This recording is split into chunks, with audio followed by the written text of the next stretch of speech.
Viator versus TripAdvisor, which is better? Hey guys, in this video, I am going to show you which travel agency is better among Viator and TripAdvisor.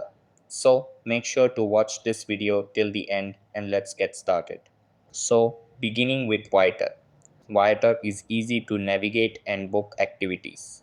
Ensures competitive pricing on activities which are affordable and feasible. Detailed reviews from previous travelers to help guide your choices.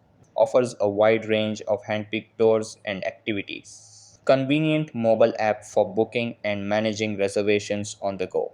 Focuses primarily on tours and activities, not a comprehensive travel planning tool. Less extensive review database compared to TripAdvisor. The quality of tours and activities can vary depending on the provider. Now, let's come towards TripAdvisor. TripAdvisor offers tools for planning and organizing entire trips. Large number of user reviews for a wide range of travel services. Ability to book hotels, flights, and activities in one place.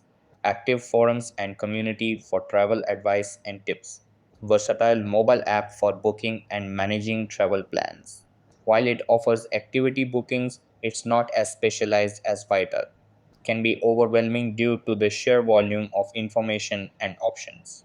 Quality of recommendations and services can vary widely.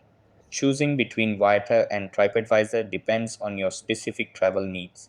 In 2024, the better choice depends on whether you want a platform specialized in curated tours and activities Viator or a comprehensive travel planning tool with extensive reviews and multiple booking options TripAdvisor. That's all for this video.